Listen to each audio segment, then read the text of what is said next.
See, believe, achieve. This is former UFC middleweight champion of the world, Michael Bisping. Paddy the Baddy here. You're listening to Combat Sports UK. And you're watching Combat Sports UK. My next guest back in action September 23rd, going to be taking on Jacob Malkoun. He wanted this fight and he gets it. It is Cody Brundage back here on the program. Cody, how are you? I'm good, man. Thanks for having me. Hey, pleasure's all mine. We always do this. It's always good to talk to you, man. And yeah, like I mentioned there in the intro, I know this was a fight you wanted. Just how excited were you to get this matchup? I was super excited. You know, I think it's a good matchup. Jacob's had a lot of success in the UFC, so it's not necessarily that I think it's an easy fight. I just think style-wise, it's a good matchup for me. A little short notice, but I've been in training since July, so, you know, not for an opponent necessarily, but sometimes that's a good thing too. So excited it came together. Good timing. It's the same day as my sister-in-law's wedding, so that was kind of a hiccup me and my wife had to get through, but she's excited. I'm going to go fight and then fly out to Michigan and see everybody. We'll all celebrate together. So I'm looking forward to it. You're going to like the after part of the wedding then, I guess, or are you going to make the wedding in time? No, I won't make the wedding. The wedding's Saturday. I'll just be out there Sunday and then like the following week and kind of see everybody. Good commitment. Yeah. Yeah. No, that's great. When did you actually find out about this fight?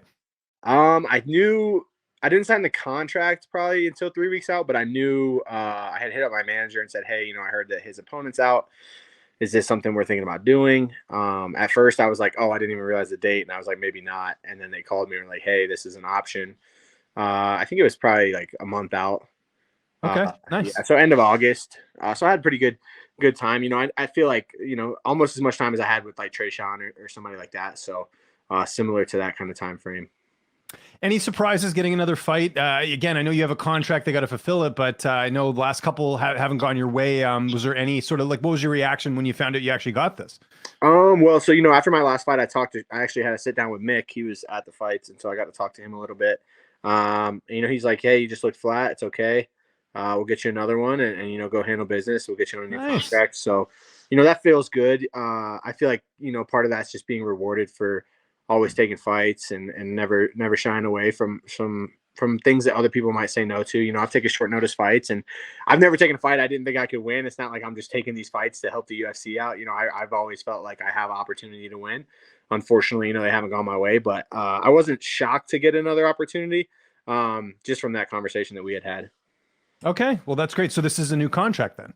No, not yet. No. I got to win this fight, and then it's the last fight on my deal. So we'll see. You know, but I see. Okay, yeah. He was like, you know, we're gonna let you fight your contract out, and then you go do what you're supposed to do, and we'll get you another one. So that's got to be good, though. At least they recognize all the things, you know, because not every fighter's accepting a fight on short notice. In a lot of cases, you have, right? Like you just said there. Yeah, for sure. And like I said, it's not because I feel like I'm doing them any favors. I feel like they're matchups that I don't mind, and they haven't worked out, which sucks. But I stay ready. I stay training, and you know, I feel like that's a testament to the hard work I've been putting in that I'm able to take these fights and hopefully, you know, make a better account of myself this time. But yeah, I feel like definitely rewarded a little bit for taking those fights.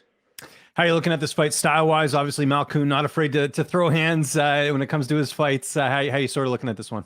Yeah, you know, he's I think he has like constant, steady pressure. He has like the things that he does very well. He has a good jab. He has a good head outside single. He likes to mix in the grappling. He likes to push a decent pace. I don't think he's like a cardio monster. You know, he's not pushing a pace like Sean Strickland was pushing or anything like that. But, you know, like I said, the things he does very well, he does very well. And I feel like those just kind of play into my hands. I feel like I have good responses to wrestling. You know, I know everyone's like, you got out grappled in your last fight by a striker. But if you watch that fight, you know, I'm not getting taken down. Like, I don't think I've ever been taken down in the open. I've been taken down on the cage a couple of times, but very rarely am I getting out grappled. Do I put myself in some stupid situations sometimes? Absolutely. Do I make mistakes and end up on my back? Yes. And, you know, that's kind of something we've tried to work on is like, okay, when you get put on your back, just get up. Like, I know it sounds like, oh, is it that easy? But it really is that easy, man. Like when I'm in the gym, I'm going with much better grapplers than the guys I fought, and I'm not getting held down. I'm going with bigger, stronger, better guys like Anthony Smith, Rob Wilkinson, guys like that, and I don't get held down. So it's just trying to translate that to my fights. But yeah, I think he's not afraid to mix it up. Good jab. Other than that, though, you know, I don't think he doesn't do anything that's extraordinary, if that makes sense. And I don't necessarily do anything extraordinary either. You know, we both kind of have our game plans and the things that we're solid at. It's just going to be who can translate the best. So I'll be aware of the things that he can do though, for sure. You kind of mentioned the names there. Anthony Smith, I'm sure Dustin Jacoby, Rob Wilkinson, anyone I missed there? Who are you getting to work with this time around? Josh Friend, Josh Friend, of course. Austin Jones, he's kind of a staple on the regional scene. He's got over 30 pro fights. And then AJ Fletcher too. He's a new addition to our team. And cool. He's kind of similar, body style to Malkoun. Malkoun's not a very big 85er, so he's kind of a similar build, and he's fighting on that same card. He's fighting Brian Battle. That's right. Yeah. Yeah. So it should be. We've been in kind of all grinding in camp together, and DJ was there for the beginning of camp, but he's kind of been out. He just had that big win, and he deserves. Well, and he's golfing, I'm sure, right? That's important. Yeah, he's going to be on the senior tour after he's done fighting, so he's got to put in the hours. So. Yeah, no, absolutely. No, I agree with that. How long has AJ Fletcher been with you guys? He came out and trained before his fight in Utah when he fought Lumbosa. Yeah. Yeah, and he was here for a little bit, but that was a pretty temporary thing, and then he officially came out here full time. I want to say probably 2-3 months ago, maybe. Oh, cool! I didn't know that. That's awesome. Nice addition to the team. Your corner, who will be in the cage with you that night? I'm Mark Montoya, I'm sure, but who else? Yeah, Colin's gonna be with me. Anglin, nice. Yeah, he couldn't make it last time, but he's been with me since my amateur days, so he's a staple. And then Dustin's actually gonna be in Hawaii, so I'm bringing Markel Medeiros. Okay.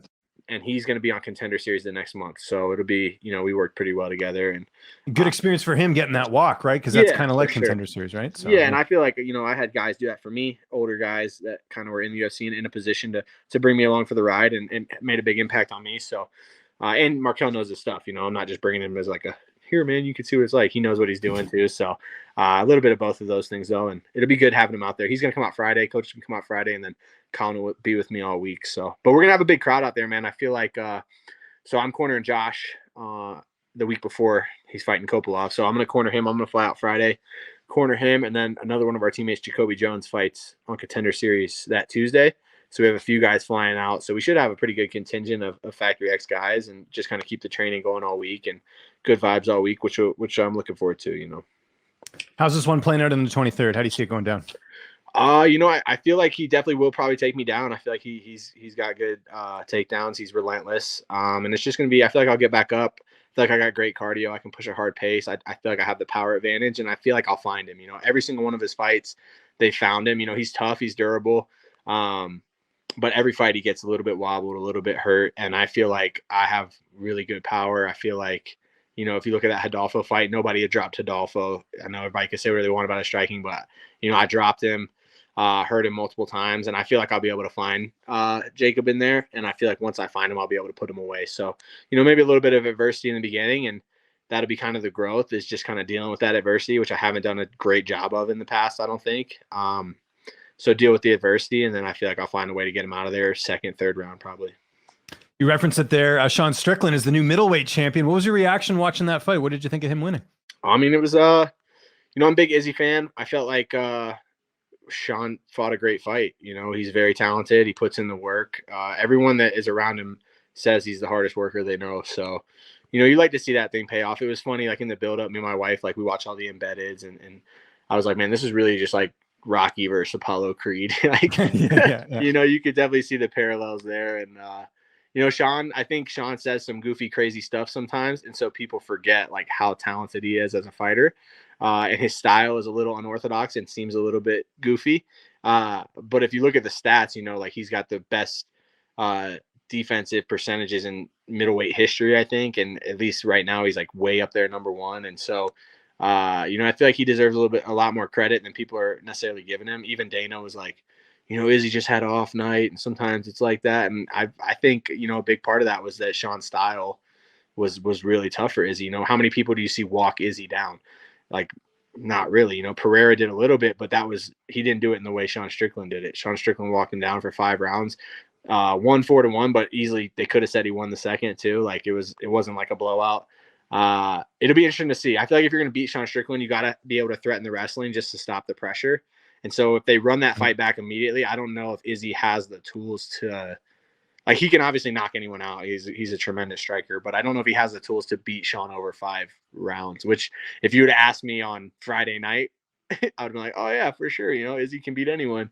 But just watching the way that fight went down, I don't see how he's going to stop the pressure unless he knocks him out, which I don't think. I think people maybe think because Pereira did it, it's super easy to do, but I don't think it is. I think it's a lot harder. If you look at the guys that have been able to beat Sean, Pereira knocked him out with one shot. He got spinning hook kicked, like freak kind of thing against Seletsky. Yeah. And then Usman was able to threaten the wrestling, pressure him, kind of stop the pressure from Sean. But the other thing too is that Sean's style after his motorcycle wreck kind of changed a little bit. He wasn't always like standing straight up like that and like pressuring. That was kind of after the wreck. I don't know if he has like an injury or what that kind of keeps him from like being in a lower stance, but maybe it worked out for him. He looked great, man. And then it's hard. Like I think he's a goofball. I think some of the shit he says is like unbelievable, but it's hard not to be happy for the guy. And his coach Eric Nixick's always been a super good dude to me. Big fan of that guy. Big fan of the gym they have over there too. So, pretty happy for him all in all. Do you want to see him and Dracus next? Just as someone who's in the division, it seems like Dana's leaning towards the rematch, but I think a lot of people feel like, hey, Dracus just ran over Robert Whitaker.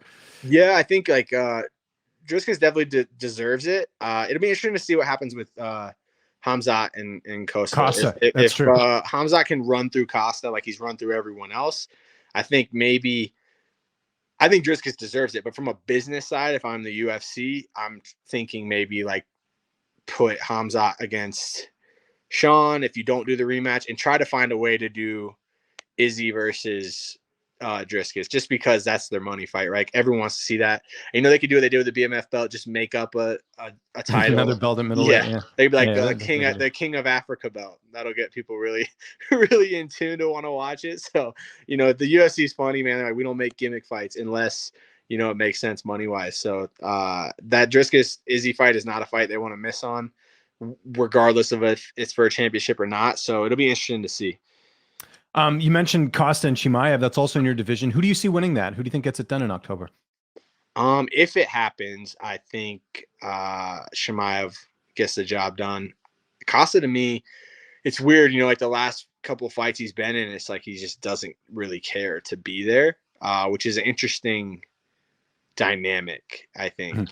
And it's kind of strange because he was on such a huge rise before he fought Izzy. That it seems weird. Like he had the whole weird thing with Vettori where he was like, I'm going to fight at 190. I'm going to fight at 195. I'm going to fight at 200. I'm going to fight at 205. It changed like 6 times the week of, which was super odd to me. And then the Luke Rockhold fight was just weird in general. And Chimaev's young, hungry. He's going to be the smaller guy, but he's not a small guy. Like, I think everyone's a little bit smaller than Costa, but it's not, I think people will be surprised that the size advantage isn't as crazy as you'd think. Cause I've seen Chimaev in person. He's not a small guy. And I think he has the tools to kind of really stifle Paulo in terms of, it's hard to get taken down and pick that big body up and get taken down and pick that big body up. He obviously has power to knock anyone out, but I don't even know if he'll get to display it.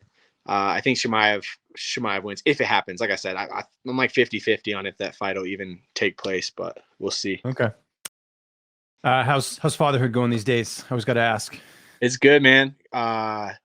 Millie, my youngest now, she's almost 3 months old, and it's been really good. My older daughter Kingsley doesn't really pay her any attention. She's pretty indifferent to her sister, but it's the best, man. I think being a dad is the best thing I ever did, and I didn't have to do much, so I feel very lucky. I saw Amanda, you call her Bobby, I know. I saw she's back in the gym. Is she going to continue fighting, or is she just doing it to keep in shape, or what are her ambitions? I know it's tough with 2 kids. Yeah, I think right now she's just, she loves the gym. She loves training. I wouldn't be surprised if she did some jiu-jitsu competitions or something like that. I don't know if she'll get back to fighting. I mean, maybe. She's only 31, so she's not like it's not like out of the question that she could do that. But right now I think she's just trying to bounce back from having Millie and feel good. And the gym's like her happy place. So I think that's part of it. Absolutely. And fighting in the cage is your happy place, man. We're looking forward to it. UFC Fight Night, September 23rd. If there's anyone you want to thank before we get out of here, any sponsors, any social media you want to mention, I'll give you the last word.